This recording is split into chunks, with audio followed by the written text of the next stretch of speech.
다 같이 하나님의 말씀 보시겠습니다. 하나님의 말씀은 히브리서 11장 29절 1절 말씀입니다. 다 같이 한 목소리로 합독하시겠습니다. 믿음으로 그들은 홍해를 육지같이 건넜으나 애굽 사람들은 이것을 시험하다가 빠져 죽었으며. 오늘도 이어지는 이 모세에 관한 이야기입니다. 우리가 지난 한 3주 정도 계속 이 모세에 대해서 살펴보고 있는데요. 오늘은 모세뿐만 아니라 그 이스라엘 백성들, 그러니까 모세와 이스라엘 백성들이 어떻게 믿음으로 이 하나님이 약속하신 가나안까지 들어가게 되는가, 특별히 오늘 그 가나안까지 들어가는 여정 속에서 그 이스라엘 백성들이 출애굽해서 첫 번째로 맞이하게 되는 그러한 그 위기 속에서 그 위기를 믿음으로 이겨내는 그러한 상황을 오늘 본문 말씀에서 우리가 볼 수 있는데요. 어떻게 보면 이스라엘 백성들이 이 애굽을 탈출할 수 있었던 것, 여러분 이 말이 그 애굽을 탈출하는 일이지 430년 동안 노예로 있는 그 상황 속에서 이제 어떻게 보면 이 표현이 좀 적절하지 않나라고 생각이 돼요. 천신만고 끝에, 정말로 천신만고 끝에 애굽을 탈출하게 되잖아요. 이 애굽을 탈출하자마자 그 이스라엘 백성들에게 바로 위기가 찾아오게 됩니다. 그 위기는 뭐 좀 이렇게 이겨낼 수 있는 그러한 위기가 아니라 어떻게 보면 진퇴양난입니다. 앞으로 가지도 못하고 뭐 그렇다고 해서 다시 애굽으로 돌아갈 수 있는 그러한 상황도 아니고, 이 진퇴양난이라는 그러한 위기가 이스라엘 백성들에게 찾아오게 됩니다. 오늘 본문 말씀의 배경이 되는 말씀은 출애굽기 14장 2절 말씀인데요. 이 출애굽을 한 이스라엘 백성들에게 하나님께서 그 명령을 하십니다. 그 명령은 어떤 명령이냐면 믹돌과 바다 사이, 이 바다라는 것은 홍해 바다를 이야기하고 있는데요. 그 사이에다가 장막을 쳐라. 그러니까 여러분 그 출애굽기서 말씀을 보면 이스라엘 백성들이 얼마나 급하게 애굽을 빠져나왔는지를 우리가 잘 알고 있잖아요. 그렇게 그 급하게 애굽을 빠져나온 이스라엘 백성들, 그 이스라엘 백성들이 아마 이제 이제는 좀 애굽을 이렇게 벗어났겠구나라고 생각했을지도 모르겠어요. 그런 상황에서 하나님께서 이스라엘 백성들에게 바다와 믹돌 사이에 장막을 쳐라라고 그렇게 명령을 하십니다. 그 내용이 출애굽기 14장 2절 말씀에 나오는데요. 이스라엘 자손에게 명령하여 돌이켜 바다와 믹돌 사이에 비아히롯 앞 곧 바알스본 맞은편 바닷가에 장막을 치게 하라 라고 말씀을 하고 있어요. 이스라엘 백성들이 하나님의 명령대로 이 믹돌이라는 곳에 그 말씀을 보면 바알스본 맞은편 바닷가라고 말씀을 하고 있어요. 그러니까 아마 바로 그 홍해 바다를 앞에 두고 그리고 거기에다가 장막을 친 것 같습니다. 그런데 놀라운 일이 벌어졌습니다. 놀라운 일이 아니라 두려운 일이 벌어졌습니다. 그것은 바로 이 바로가 이스라엘 백성들을 추격해 오는 그러한 상황이 펼쳐진 겁니다. 그런데 이 이스라엘 백성들을 추격하던 바로가 가만히 보니까 이것은 도안에 든 생지예요. 이스라엘 백성들이 장막을 친 곳이 어디냐면 믹돌이라고 말씀을 드리지 않았습니까? 그런데 이 믹돌이라는 곳이 이미 그 애굽 사람들은 잘 알고 있는 그러한 곳이었습니다. 여러분 출애굽기 14장 3절 말씀을 한번 보시기를 바랍니다. 그 바로가 이스라엘 백성들이 믹돌이라는 곳에 장막을 치니까 아마 이 바로는 쾌재를 불렀을지 몰라요. 그 내용이 3절 말씀에 나오는데요. 바로가 이스라엘 자손에 대하여 말하기를 그들이 그 땅에서 멀리 떠나 광야에 갇힌 바 되었다 하리라. 광야에 갇혔다. 그러니까 도망을 치기는 쳤는데 좀 이 안전한 곳으로 가서 도망을 가야 되는데 그만 도망친다고 친 곳이 바로 믹돌, 그것도 거기에다가 장막을 치고 거기에서 유숙을 한 겁니다. 그런데 그 믹돌이라는 곳은 어떤 곳이냐면 이 믹돌이라는 의미가 요새 또 탑이라는 그러한 의미가 있습니다. 여러분 영화에서 이렇게 보면 뭐 적들이 이렇게 이렇게 그 침략을 하면 그 좀 이 지형지물을 잘 이용해서 그 적들을 이렇게 무찌르고 막 그러지 않습니까? 그런데 이 믹돌이 바로 그런 곳입니다. 양쪽은 탑처럼 이렇게 절벽으로 뭐 깎아내리듯이 이렇게 절벽이 있는 그러한 곳이었습니다. 그러니까 예전에 이 애국 사람들은 적들이 이 홍해 바다를 통해서 이렇게 쳐들어오면 그 믹돌이라는 곳에 이렇게 머물러 있다가 적들을 이렇게 무찌르는 아주 천혜의 요새와 같은 그러한 곳이었습니다. 그런데 이 이스라엘 백성들이 거기에 갇히게 된 거예요. 이스라엘 백성들. 여러분 이스라엘 백성들은 지금 무장도 하고 있지 않은 그러한 상황이었습니다. 그리고 이 애국 사람들은 뭐 아주 전쟁에 능한 이 무장한 그러한 상태의 사람들이었습니다. 그러니까 이 바로가 이스라엘 백성들을 보면서 야 그렇게 우리를 떠나더니 그렇게 도망친다고 난리를 피우더니 결국 간 곳이 여기야? 너는 이제 죽은 목숨이야. 너희들은 이제 끝난 목숨이야. 뭐 이렇게 생각하지 않았겠습니까? 뭐 말 그대로 뒤에서는 애국 군대가 쫓아오고 또 앞에는 홍해 바다가 가로막고 있고 또 좌우에는 양옆에는 이 깎아내리는 듯한 그러한 절벽이 이스라엘 백성들을 포위하고 있는 겁니다. 말 그대로 사면초가입니다. 사면초가. 이러지도 저러지도 못하고 앞으로 가지도 못하고 뒤로 물러나지도 못하고 그렇다고 해서 뭐 뿔뿔이 이스라엘 백성들이 흩어질 수 있는 그러한 상황도 아니었습니다. 그런데 결국 이 모세와 이스라엘 백성들은 믿음으로 홍해를 건넜을 뿐만 아니라 하나님이 약속하신 가나안 땅에 들어갈 수가 있었다는 것이죠. 여러분 그렇다면 이 사면초가에 놓여 있었던 이 이스라엘 백성들과 이 모세는 어떻게 홍해를 건널 수 있었을까? 어떤 믿음이 그들을 이 홍해를 건너게 할 수 있었을까? 그것을 한번 오늘 본문 말씀을 통해서 우리가 살펴보려고 합니다. 우리가 이 모세에 대해서 쭉 이렇게 살펴보면서 이 모세의 믿음, 뭐 정말로 우리가 본받아야 되는 그러한 믿음이라는 것을 우리가 살펴보지 않았습니까? 다시 한번 오늘 이 말씀을 통해서 모세의 믿음, 그리고 모세 이 지도자 모세를 따라갔었던 이스라엘 백성들의 믿음을 다시 한번 본받을 수 있는 저와 여러분들 되실 수 있기를 바랍니다. 좀 전에도 말씀드렸습니다만은 지금 이스라엘 백성들이 처해 있는 그러한 상황은 진퇴양난의 상황입니다. 사면초가의 상황입니다. 어떻게 보면 좀 동일하지 않나 그렇게 생각이 되어져요. 혹시 내 상황이 이 징태양난처럼 이러지도 못하고 저러지도 못하고 뭐 사방으로 우겨쌈을 당한 듯한 그러한 상황이라면 오늘 이 모세와 이스라엘 백성들의 믿음을 통해서 다시 한번 저와 여러분들도 이 진퇴양난의 상황을 믿음으로 극복할 수 있는 그러한 계기가 되어졌으면 좋겠습니다. 첫 번째로 이 모세와 이스라엘 백성들의 믿음의 정체는 과연 뭔가? 어떻게 그들의 믿음으로 말미암아 그 홍해를 건너게 하고 그리고 결국 약속의 땅에 들어갈 수 있게 되었는가? 첫 번째 말씀을 보니까 그들의 믿음은 조용히 주님 앞에 서는 이 주님 앞에 조용히 서는 것이 바로 그들의 믿음이었습니다. 여러분 광야에 갇힌 이 광야라는 것은 뭐 좀 전에 말씀드렸듯이 바로 믹돌이라는 곳입니다. 믹돌. 이 광야에 갇힌 이스라엘 백성들에게 무섭고 두려운 소식이 들려왔습니다.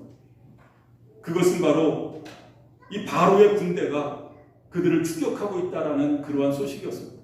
뭐 그것은 소식으로 들려온 것뿐만 아니라 그들의 눈으로도 확인할 수 있었던 그러한 일이었습니다. 이제 꼼짝없이 이 죽은 목숨이나 다를 바 없는 그러한 상황이었습니다.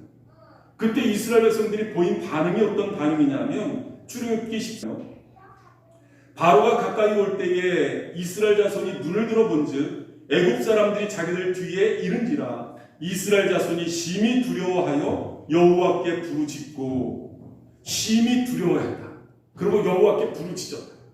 여러분 우리가 흔히 부르짖는다 그러면 하나님께 기도한다. 뭐 하나님께 부르짖어 기도한다. 뭐 그런 의미로 많이 사용되어지지 않습니까? 그런데 여기서 이 그러한 부르짖음이 아니었습니다. 그냥 아우성을 친 겁니다.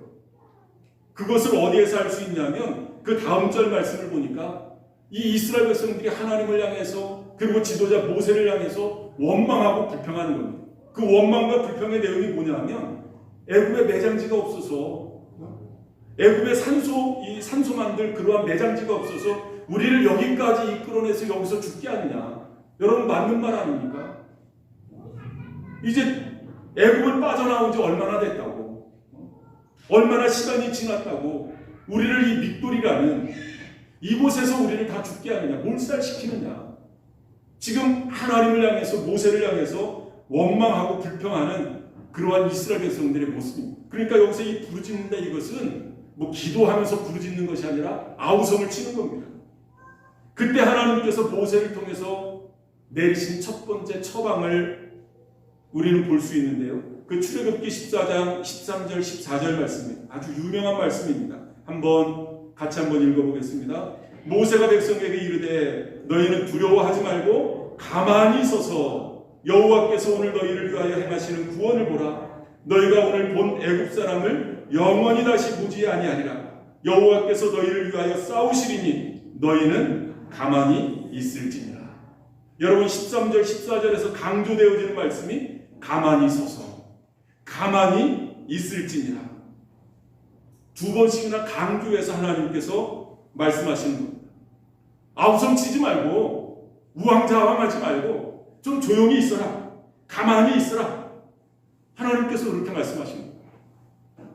여러분 인간이 여러분들도 다 한두 번쯤은 다 경험해 보신 그러한 상황일 것입니다. 여러분 인간이 위기를 느끼게 되면 본능적으로 누가 시켜서가 아니라 본능적으로 그 위기에서 벗어나기 위해서 어떻게 해요? 몸부림칩니다. 왜? 가만히 있으면 죽을 것 같으니까. 아마 이스라엘 백성들도 가만히 있으면 애국 군대가 쳐들어와서 쳐들어오는 것도 아니죠. 애국 군대가 와서 자기들 다 몰살시킬 것 같으니까 그냥 본능적으로 아우성을 치는 거예요. 하나님을 향해서 지도자 모세를 향해서 원망 불평하는 겁니다. 아니 애굽 땅에 내장지가 없어서 우리를 여기까지 이끌어내서 여기서 다 죽이느냐. 아우성을 치는 겁니다. 그때 하나님께서 말씀하십니다. 가만히 좀 있어라. 좀 잠잠해라. 조용해라. 그렇게 말씀하십니다. 여러분 어떻습니까? 여러분들에게 위기가 닥쳤을 때 막 몸부림치면 아우성치고 몸부림치면 나도 모르는 사이에 점점 더 깊은 수렁으로 빠지는 것을 여러분 경험하지 않았습니까? 내가 몸부림친다고 해서 그 위기에서 벗어나는 것이 아니라 오히려 더 혼란스럽고 더 절망 가운데 빠지는 것을 여러분 경험하지 않았습니까? 마치 수영 못하는 사람이 물속에 빠져서 살겠다고 막 허우적거리면 어때요? 더 빠지는 겁니다. 제가 그 초등학교 때 저희 동네는 저수지가 하나 있었어요. 저수지가 하나 있어서 거기에서 이제 수영을 하고 그랬는데요. 한 번은 형들하고 같이 이렇게 그 저수지로 수영을 갔다가 이제 제 실력을 알잖아요. 제가 얼마큼 가면 갔다가 이제 나머지 힘을 발휘해서 이렇게 돌아와야지. 내 실력을 아는데 이게 이제 그 어린 혈기에 더 간 거예요. 그래서 돌아오다가 그만 힘이 빠져서 이제 막 이렇게 허우적거리는 겁니다. 소리 지르지도 못하고 그냥 도와주세요, 살려주세요 이런 소리 지르지도 못하고 막 허우적거리고 있는데 그때 같이 갔었던 형들이 저에게 와서 했었던 이야기가 아직도 제 귀에 생생합니다. 여러분 그러지 않겠어요? 죽을 것 같은 그런 위기에서 이렇게 구해줬으니까. 어떤 형이 와서 저에게 이야기한 첫 마디가 야 임마 힘 빼, 가만히 있어. 이 이야기를 하는 거예요. 많이 쉽지. 지금 배가 춥게 생겼는데 그게 되겠습니까? 야, 인마 힘 빼. 가만히 있어. 이 말이 아직도 제 귀에 생생해요. 그래서 저는 거기에서 수영을 그렇게 배웠습니다. 뭐 잘하지는 못하지만 그래도 좀 커서 막 그 저수지를 이렇게 왔다 갔다 할 정도의 수영 실력이 된 것 같아요. 이제는 커서 뭐 저희 아이들 이렇게 좀 정상적으로 FM대로 수영을 가르칠 만한 실력은 안 되지만 그래도 아이들이 좀 수영을 하다가 위기가 닥치면 이 목숨이라도 건질 수 있는 그런 실력이 됐으면 좋겠다 해서 아이들한테 가르칠 때 첫 번째 이야기하는 것이 힘 빼. 몸에 힘 빼라. 그리고 머리에 좀 이렇게 힘을 빼라. 머리에 힘이 들어가면 이 머리가 무거워지면 빠지잖아요. 이 몸이 굳어지고 힘이 들어가면 이 빠지게 돼 있거든요. 이 가만히 있으면 힘 빼고 가만히 있으면 이 물에 뜨게 돼 있습니다. 그런 진리를 깨닫게 되어졌어요. 여러분 이것은 뭐 물에 빠져서 뭐 수영할 때뿐만 아니라 우리의 삶 전반에 걸쳐서 해당되어지는 그런 말씀인 것 같습니다. 여러분 위기 상황이 오면 먼저 우리가 해야 될 일은 힘 빼는 겁니다. 힘을 빼고 가만히 있는 겁니다. 아직 성숙하지 못한 그 어린아이들을 이렇게 가만히 보면 아이들이 어때요? 가만히 있지를 못해요. 에너지가 넘쳐. 종일 그냥 왔다 갔다 하고 오면 뛰어다니고 그래도 에너지가 이 배터리가 방전이 안 되는 거예요.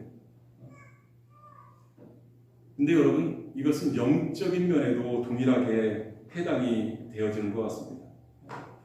영적으로 성숙하면 가만히 있는 법을 배워요. 가만히. 여러분 여기서 이 가만히 있음, 이 가만히 있는 것, 이것은 어떤 비활동적인 의미를 뜻하지 않습니다. 그러니까 활동하지 않는 것을 의미하지 않는다라는 말씀입니다. 여기서 이 가만히 있음은 좀 나에게 닥치는 모든 불안과 어떤 이 불평을 잠재울 수 있는 영적인 침묵입니다. 여러분 여기서 이 가만히 있음은 우리의 잠자던 깨끗한 마음, 그 마음을 좀 일깨울 수 있는 자아 성찰이라고 할 수도 있습니다. 여러분 마음이 분주하면 마음이 막 어떤 것에 이렇게 쫓겨서 불안하고 막 이런 마음이 생기면 여러분 자기를 돌아볼 수 있는 여유가 없는 겁니다. 여기서 이 가만히 있음이라는 것은 여러분 우리가 막 소리를 내서 부르짖어 기도하잖아요. 여러분 이것이 나쁘다는 것이 아닙니다. 막 부르짖어 기도해야 됩니다. 그런데 그 기도에 더 깊이 들어가면 더 영적으로 깊어지면 결국에는 막 부르짖어 기도하던 것이 이제는 침묵의 기도가 되어집니다. 말하지 않고 더 하나님과 깊은 어떤 교제 속으로 이렇게 빠져들어가는 것을 우리가 경험하지 않습니까? 여러분 막 부르짖어 기도하는 것만이 기도가 아니라 그것이 더 깊어지면 침묵의 기도를 하는 겁니다. 가만히 있음이 바로 그런 것입니다. 이것은 바로 하나님을 바라보는 영적인 연습이고 바로 신뢰의 연습이라고 할 수가 있습니다. 여러분 우리 믿음의 선배들도 보면 이런 가만히 있음 이 훈련을 했어요. 이것을 독거라고 그렇게 이야기를 하는데요. 이 말은 이제 캐톨릭에서 많이 쓰는 그러한 용어인데 이 독거라고 그렇게 불렀습니다. 잠시 이 복잡한 상황, 그 상황에서 좀 거리를 두고 좀 영적으로 쉬는 그러한 시간을 갖는 것, 그리고 하나님을 바라보는 시간을 갖는 것, 그것을 독거라고 그렇게 이야기를 합니다. 대부분의 사람들이 위기를 맞이하게 되면 제일 먼저 하는 것이 사람을 찾아요. 이 자기를 도와줄 수 있을 것 같은 사람들을 찾아요. 그리고 막 자기 하소연을 하잖아요. 내가 이래요. 나를 도와줘. 여러분 그래서 도움을 받던가요? 그래서 여러분들의 문제가 완전히 해결되어지던가요? 오히려 더 큰 실망감을 가지고 돌아올 때가 얼마나 많을까요? 여러분 그런 때일수록 오늘 말씀처럼 하나님 앞에 조용히 설 수 있는 그런 시간을 가지실 수 있기를 바랍니다. 오늘 말씀대로 좀 입을 닫고 그리고 마음의 문을 열고 하나님 앞에 조용히 설 수 있는 그러한 시간을 가지실 수 있기를 바랍니다. 우리 눈앞에 보이는 복잡한 상황만 우리가 주목하지 말고 그 상황 건너편에 나를 위해서 기적을 준비하시는 하나님의 능력, 하나님의 기적을 여러분 보실 수 있기를 바랍니다. 이스라엘 백성들이 기적을 경험하기 전에 먼저 배워야 했던 것은 바로 이것입니다. 역사의 주인이신 그분 앞에 조용히 머물러 서는 일. 이것이 바로 이스라엘 백성들과 모세가 홍해를 건너고 결국 약속의 땅으로 들어갈 수 있었던 믿음이라는 거죠. 이것을 우리가 배워볼 수 있기를 바라고요. 두 번째로 그들의 믿음은 하나님의 음성을 듣는 일이었습니다. 여러분 이스라엘 백성들이 홍해를 건너기 전에 먼저 배워야 할 교훈이 바로 가만히 있는 것이라고 말씀을 드렸어요. 입을 다무는 것, 가만히 있는 것이라고 말씀을 드렸습니다. 왜 그렇게 해야 했을까? 왜? 단순한 쉼을 위해서일까요? 아닙니다. 조용히 해야 하나님의 음성을 들을 수 있기 때문에 그렇습니다. 조용히. 여러분 우리가 너무나 열심히 일하면 열심히 일하지 말라는 그러한 의미가 아닙니다. 우리가 막 이렇게 열심히 일하는 한 하나님은 우리를 지켜보실 수밖에 없어요. 하나님이 일할 수 있는 찬스가, 일할 수 있는 여지가 없는 겁니다. 여러분 우리가 너무나 많은 말을 하면 그분은 그냥 우리의 이야기를 듣고만 계시는 겁니다. 그분이 말할 수 있는 여지가 없는 겁니다. 그분에게 말할 수 있는 찬스를, 그분에게 일하실 수 있는 찬스를 우리가 드려야 되지 않겠습니까? 우리가 하나님을 믿는다라는 말을 참 많이 해요. 여러분 하나님을 믿는다 이 말은 그분만이 나의 인생의 대답입니까? 여러분 그것을 믿으십니까? 정말로 우리가 믿는 그 하나님이 내 인생의 해답이다, 정답이다, 대답이다. 여러분 그것을 믿는 믿음이 전제돼야 된다는 거죠. 우리가 하나님을 믿는다는 것은. 정말로 그분이 내 인생의 대답이라고 한다면 여러분 내 인생의 대답을 가지고 계신 그분에게 좀 들어야 될 것 아닙니까? 그런데 우리는 하나님을 믿는다고 하면서 내 인생의 대답을 가지고 계신 그분의 말을 들으려고 하잖아요. 그러니까 뭐 열심히 산 것 같은데 한참 가다 보니까 이게 아니네. 그럴 때가 얼마나 많으냐. 정말로 우리가 하나님을 믿는 믿음을 소유한 믿음의 자녀들이라면 내 인생의 대답을 가지고 계신 그분의 음성을 우리가 들을 수 있어야 돼요. 그런데 우리는 너무나 바빠요. 우리는 자기의 말을 너무나 많이 해요. 하나님이 말하실 수 있는 찬스가 없는 거예요. 여지가 없는 거예요. 하나님께서 이스라엘 백성들에게 말씀하십니다. 뭐라고 말씀하시냐면 하나님이 너희를 구원해 주실 텐데 그 구원을 지켜봐라.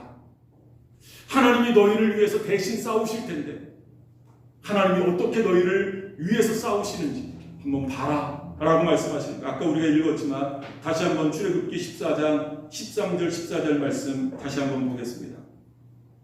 모세가 백성에게 이르되 너희는 두려워하지 말고 가만히 서서 여호와께서 오늘 너희를 위하여 행하시는 구원을 보라. 너희가 오늘 본 애굽 사람을 영원히 다시 보지 아니하리라. 여호와께서 너희를 위하여 싸우시리니 너희는 가만히 있을지니라. 무서워 떨던 이스라엘 백성들, 두려워하던 이스라엘 백성들이 모세를 통해서 하나님의 이런 음성을 들었을 때 얼마나 위로가 됐을까? 얼마나 안식이 됐겠느냐? 절망했었던, 두려워했었던 이스라엘 백성들에게 야 그렇구나. 하나님이 약속하신 대로 결국 우리를 약속의 땅으로 들어갈 수 있게 해주시겠구나. 이런 소망이 다시금 생기지 않았겠습니까? 이런 소망이 생기는 그러한 계기가 됩니다. 막 뒤에서 이 애국 그 군대가 막 그 쫓아오는 그 말발굽 소리를 듣고 아마 이스라엘 백성들은 주저앉았을 거예요. 절망하면서 주저앉아버렸을 거예요.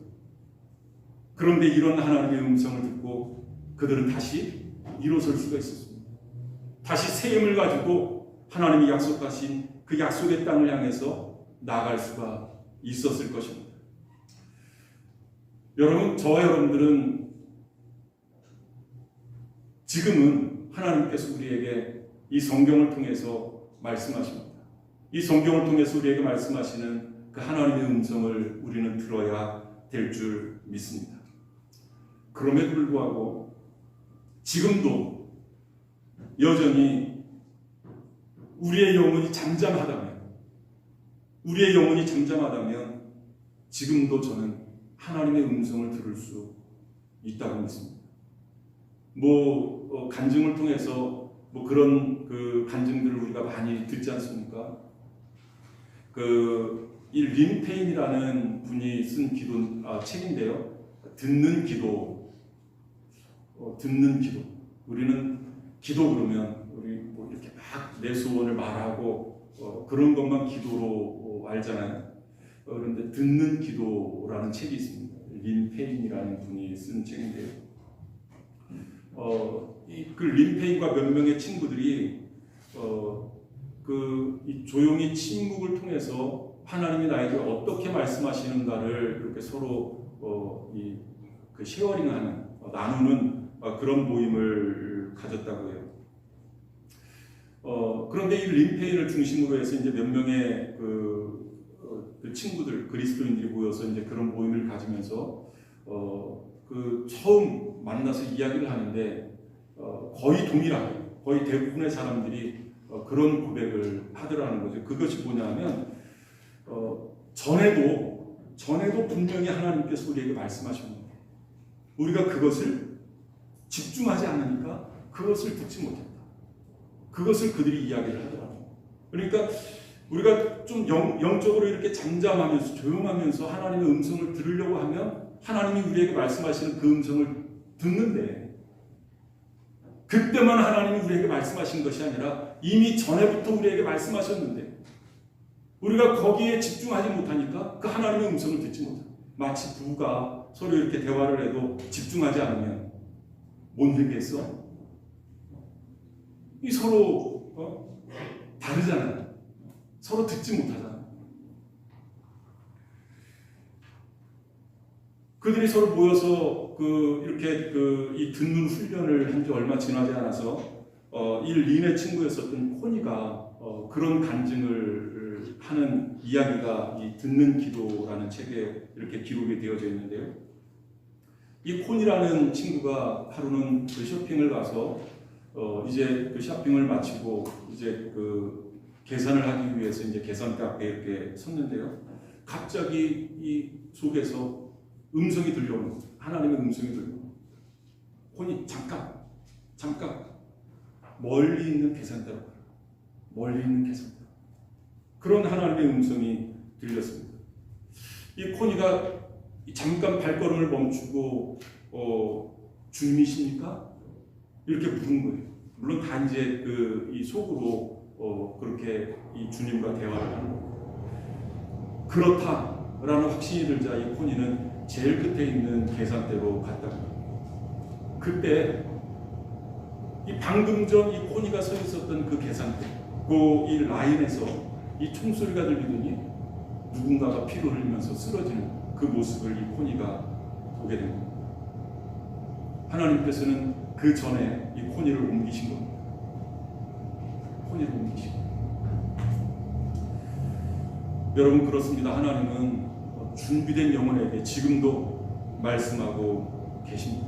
성경을 통해서뿐만 아니라 하나님께서 우리가 조용히만 하면, 잠잠만 하면, 그리고 하나님을 주목하면, 하나님에게 마음을 열고 귀를 열면 하나님께서 우리에게 말씀하시는 그 하나님의 음성을 들을 수 있을 줄 믿습니다. 세 번째로 이 모세와 이스라엘 백성들이 믿음을 보니까요, 순종하고 앞으로 나아가는 그 그러한 믿음이 그들의 믿음이었습니다. 여러분, 우리가 하나님의 음성을 듣는다. 하나님의 음성을 듣는다. 여러분, 이것은 무슨 의미가 있을까요? 하나님의 음성을 듣는다. 그냥 가만히 앉아서 그분의 음성에 귀를 기울이는 것만을 의미합니까? 여러분, 그렇지 않습니다. 우리가 하나님의 음성을 들었으면 이제는 그분의 지시를 따라야 된다는 거죠. 다시 말하면 순종해야 된다는 거죠. 여러분, 그것이 중요합니다. 아무리 하나님의 음성을 듣고 우리가 움직이지 않으면, 아무리 우리가 하나님의 음성을 들었더라도 우리가 순종하지 않으면 하나님은 더 이상 역사하실 수가 없는 거예요. 여러분, 역사는, 기적은 하나님이 우리에게 말씀하신 그 말씀을 듣고 우리가 순종할 때, 우리가 움직일 때 기적은 일어나는 겁니다. 하나님께서 이스라엘 백성들에게 가만히 있어라, 가만히 있어라, 좀 잠잠해라 라고 말씀하시면서 그 이후에 이스라엘 백성들에게 또 뭐라고 말씀을 하시냐면, 출애굽기 14장 15절의 말씀을 보니까 여호와께서 모세에게 이르시되 너는 어찌하여 내게 부르짖느냐, 이스라엘 자손에게 명령하여 앞으로 나아가게 하고 라고 말씀하고 있어요. 아니, 왜 나에게 아우성을 치느냐, 이스라엘 백성들에게 명령해서 앞으로 나아가게 하라. 여러분, 이게 말이 됩니까? 지금 이 홍해바다는 출렁이고 있는 거예요. 뭐 홍해바다가 갈라진 상황이 아닙니다. 여전히 홍해바다는 넘실거리고 있고 사람들이 들어갈 수 없는, 건너갈 수 없는 그러한 깊은 바다입니다. 그런데 하나님께서 뭐라고 말씀하시냐면 백성들에게 앞으로 나아가게 하라, 앞으로 나아가게 하라 라고 명령을 하고 계시는 겁니다. 아니, 홍해가 좀 갈라진 다음에 그런 명령을 내리시면 얼마나 좋겠어요. 그런데 홍해가 갈라지기 전에 하나님께서는 나아가라 라고 말씀하십니다. 이 말은 무슨 말이냐면 갈라질 것을 믿고 나가라는 거예요. 여러분, 갈라진 다음에 가는 것은 믿음이 아닙니다.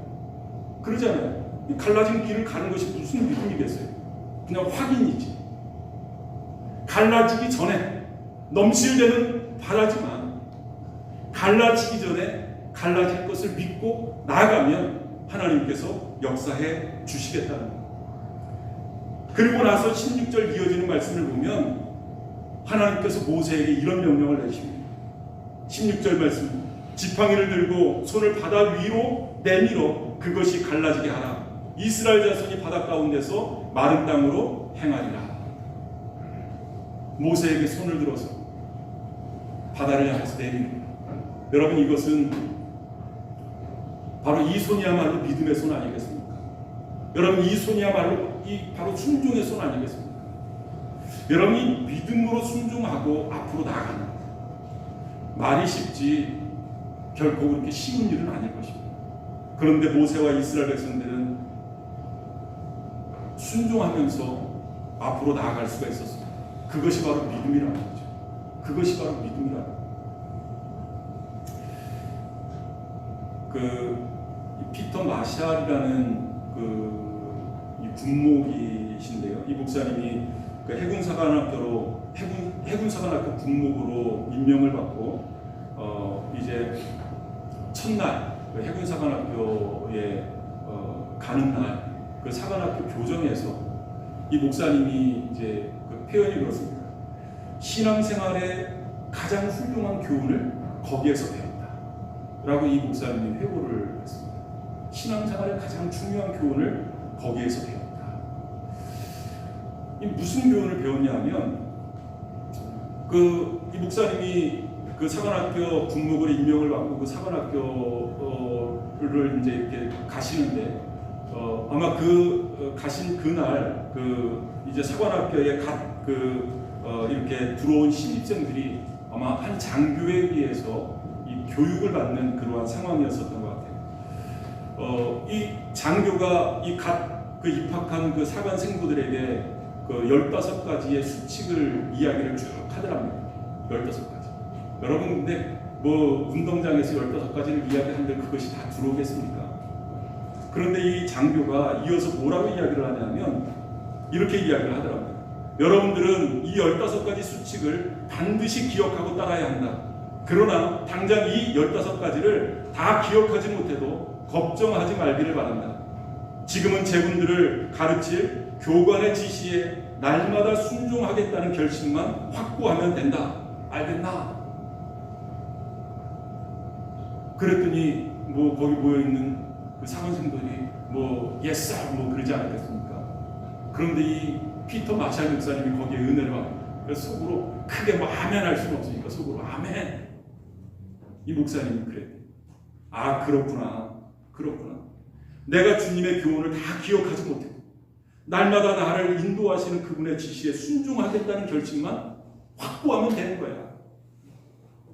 여러분, 하나님이 우리에게 말씀하시는 이 성경책에 기록된 이 말씀, 우리가 다 기억하지는 못하지만 내가 순종해야지. 여러분, 이 결심만, 오늘 나를 인도하시는 그분께 순종하는 것이 중요한 거야. 그것을 깨닫게. 한국 분이십니다. 그 1950년 한국 전쟁 당시에 3살이라고 하니까 아마 그 1947년도에 태어나지 않았나라고 생각이 돼요. 이분이 그 맹인이신데 그 빌리그레암 목사님 그 전도 집회에 그 이제 찬양을 하시는 그 복음성가 가수신데요. 이 한국 전쟁이 일어나면서 이분이 이렇게 이렇게 그 대포를 쏘면서 이렇게 불빛이 확 나잖아요. 그 불빛을 보고 어린 아이가 신명이 된 겁니다. 눈 그 시력을 잃어버렸는데, 그리고 이제 그 미국으로 입양이 돼서 이제 미국 사람으로 큰 겁니다. 근데 워낙 이제 성악에 소질이 있고 그래서 성악을 전공을 했고 아주 그 미국에서 성공한 그러한 성악가로 자리를 잡게 됐고, 12살 때 이 빌리그레암 목사님 전도 집회에 참석을 했다가 예수님을 영접합니다. 그리고 빌리그레암 목사님 전도 집회 때 이렇게 찬양하는 찬양 사역자로 사역을 했었는데요. 이 그 킴 웩스라는 이분이 이제 한국에도 여러 번 방문을 해서 간증을 하는데 이런 간증을 했답니다. 제가 앞을 보지 못하기 때문에 길을 갈 때 사람들의 도움을 많이 받습니다. 저를 도와주시는 분들은 늘 앞에 계단이 있어요, 앞에 구덩이가 있어요, 앞에 사람이 있어야 하고 바로 앞에 있는 것들에 대해 말해줍니다. 하지만 1km밖에 무엇이 있고 100m 앞에 무엇이 있다고 말해주지는 않습니다. 그러나 저를 인도하시는 분들을 믿고 따르면 늘 목적지에 안전하게 도착할 수 있습니다. 믿음의 삶도 마찬가지입니다. 우리가 10년 후, 아니 1년 후를 모르지만 지금 나를 인도하시는 주님의 인도를 따라 믿음으로 한 걸음 한 걸음 순종하다 보면 홍해도 건너고 광야도 지나 마침내 약속의 땅에 도달할 수 있을 것입니다. 이런 간증입니다. 여러분, 지금 홍해 앞에 서 있다라고 생각이 되어집니까? 지금 나의 삶이 광야에 갇혀져서 사면초가 진퇴양난 속에 빠져 있다라고 생각되십니까? 그래서 더 이상 나에게 미래가 없다라고 절망하고 있습니까? 그렇다면 오늘 모세와 이스라엘 백성들이 우리에게 보여주었었던 그러한 길, 그렇다면 여러분 조용히 주님 앞에 나와 주님 앞에 서실 수 있기를 바랍니다. 그리고 주님께서 나에게 뭐라고 말씀하시는지 주님의 음성을 들어보실 수 있기를 바랍니다. 그리고 그 주님이 말씀하시는 대로 한 걸음 한 걸음 나가요. 그것이 바로 비록 넘실거리는 홍해 바다라 할지라도 주님께서 말씀하시면 믿음으로 한 걸음을 내딛는, 그러면 어느 때인가 어느 순간인가 하나님이 약속하신 가나안 땅에, 약속의 땅에 내가 들어갈 수 있게 될 수 있을 줄 믿습니다. 기도하시겠습니다.